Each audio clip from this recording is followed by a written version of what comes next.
introduction. Can we do notes view or the slide note view? Do you know?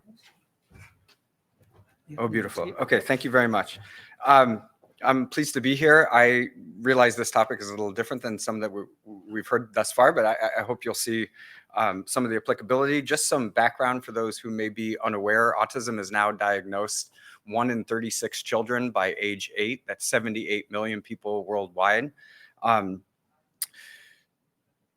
Within this population, about 2/3 of individuals with autism will engage in what we call challenging or aggressive behavior. So this is aggression to other people, self-injury, property destruction, or elopement. This is one of the primary causes of referral to behavioral health care services. And about 30% of this autistic population is nonverbal or minimally speaking. And when you speak to parents about their largest concerns for quality living, they'll say that it's this inability to predict when a child is going to get up and run away or be aggressive to themselves, others, or property destruction. We don't currently have medications and behavioral interventions that seem to be supporting individuals in their natural environments. And what ends up happening is siblings get injured, parents will engage in more substance use, higher divorce rates, they'll call police, or they'll go to emergency room visits or very costly psychiatric inpatient care. So the work that we are pursuing here is testing this hypothesis that peripheral physiological changes are happening prior to the onset of these behaviors. And the question is whether we can collect peripheral nervous system data in naturalistic settings and then use machine learning to see how much data from the past is needed to make a prediction how far into the future at what level of accuracy. So we recently published a study with 70 individuals across 4 different psychiatric inpatient hospitals around the country. We use the commercial E4 biosensor. So this is wrist-based.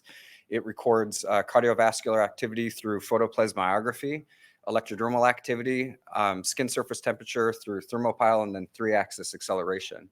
We also deployed in these units a custom mobile phone application where we have operationally defined aggression to other people, self-injury, or emotion dysregulation or tantrums. That is time synced with the biosensor clock. And so in unit, staff are making opportunistic observations whenever these behaviors are emitted, and then we have a continuous data stream of the behaviors that were observed on that unit. The data set itself, pardon me for a moment, so I scroll. So 70 individuals. Do you want to do something? Oh yeah, that's good. Thank you. Much better. Okay, thank you. So we observed 70 individuals, 429 data collection sessions. That's 497 hours worth of data, 5 observations per each individual, 4 hours each, so about 20 hours worth of data per individual.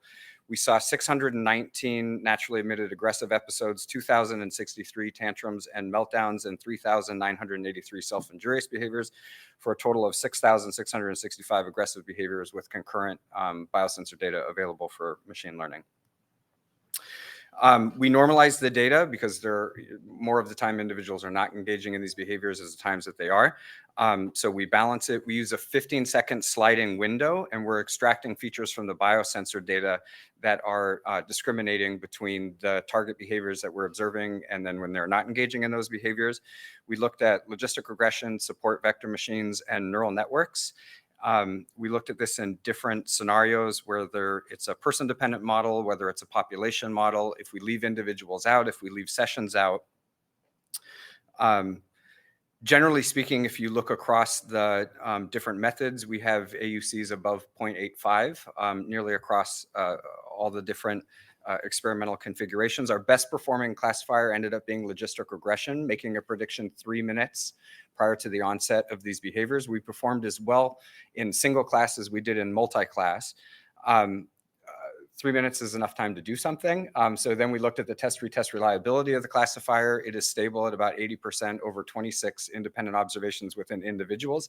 And then we looked at domain adaptation. So take that population model and update it with individuals' data as it's coming in. And we saw a 14% increase in AUC 1 minute out, and a 6% increase when we were looking 3 minutes out. So the work is now currently pursuing some more advanced transfer learning. We're deploying this with clinicians during functional analysis to determine if some of these behaviors are automatically maintained or socially maintained, and then working on software infrastructure where we can stream the data to the phone, pair that with the observations, push it to the cloud, run the classifiers, and push back down real-time notification to see if we can help caregivers engage in just-in-time adaptive intervention. I want to thank ODSS, National Cancer Institute, National Library of Medicine, and my technical collaborators who support the work. Thank you.